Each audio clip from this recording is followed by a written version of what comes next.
The gentleman from Louisiana, Mr. Cassidy. Thank you. Thank you, For your Mr. patience. Chairman.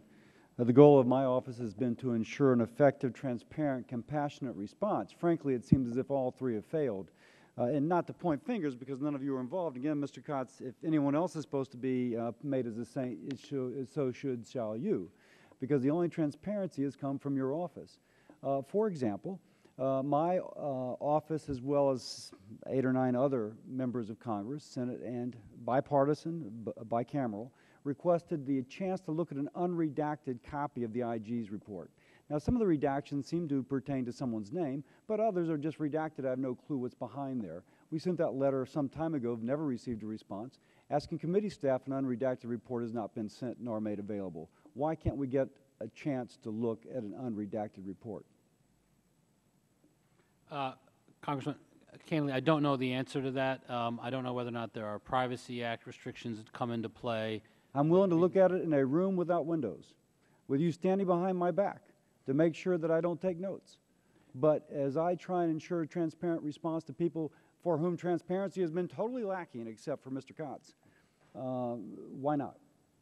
I don't know. I'll find the answer out for you, Congressman. My understanding is that a lot of the redactions have to do with maybe about ongoing investigations or other sensitive matters, but I will get back to you with a response. Sounds great. FINRA apparently, or your predecessor, in September of '03, sent a letter to SEC suggesting that this may not be on the up and up. Mr. Ketchum, who did FINRA, your predecessor, send it to the Fort Worth office, or did they send it to the DC office? Because it seems like, if you will, blame's being put on the gentleman who was in charge at Fort Worth, and again, the lack of transparency has made me a little bit concerned. Do we know that higher-ups were not culpable and are negligent? And so I'm asking, that report sent in September of '03, to whom did that go? The communications between the SEC and FINRA were done at the Dallas and Fort Worth offices. I think actually the letter you're referring to, or at least the primary letter you're referring to, was a letter from the Dallas-Fort Worth SEC office to FINRA, providing a partial referral to the thing. But no, part of the problem, I think, on both of our sides was an absence of escalation. It stayed at the 2 offices. Okay. Now, one of you, maybe Mr. Conley, I understand that SIPC will cover Madoff because the stock transactions were fictitious, but the underlying value of the CDs was fictitious. So why does the fictitious nature of the stock transaction of Madoff qualify for SIPC coverage, but the fictitious value of the CDs does not? Congressman, this is one of the questions that the Commission is now looking at. The victims in this case, through the Stanford Victims Coalition, have made the argument to the Commission. They've met with the staff and made the argument, and also in letters to the Commission, that they believe that the CDs in this case should qualify as fictitious, and therefore they should be, assuming they are customers, they would have an argument that they were entitled to the money that they invested. And that's a question that the Commission is looking at currently. I understand Commission so far has been negative regarding that argument. Is that true or not? There's been no determination made by the Commission at this point. That is something that is currently under review by the Commission. Now, let's assume that they rule against. Now, I'm a physician. I know if a physician does something bad, negligent, there is other recompense. Frankly, this is bureaucratic agency negligence. We've heard that.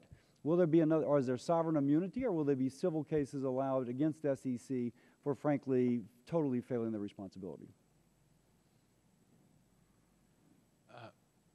Does SEC have sovereign immunity? As a general matter, I believe there is sovereign immunity, and I believe there have been some lawsuits filed. I don't know the current status of them. Can you all let us know that? Certainly, Congress. Let's see. Also, with the receiver. Now, I actually know some of those broker-dealers. They said that they showed up for work one day and they were told, go home. The receiver was there. He cracked into their account, and he paid some IT people a lot of money to sit and go pull up lists that if they had stood behind him, he could have opened his account. They could have checked the documents he pulled down against the Pershing accounts, and all those billable hours that Janvey racked up are gone. So more money would have been there to compensate victims.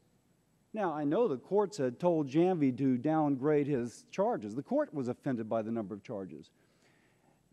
going forward, is there going to be a review of the procedures used to instruct receivers so that they can't maximize billable hours when there are shortcuts to the same thing? Congressman, we vigorously check bills of receivers, and in this case, in fact, on a number of occasions, have achieved reductions in those bills. I understand that, but my fundamental question is, there was an easier way to do it.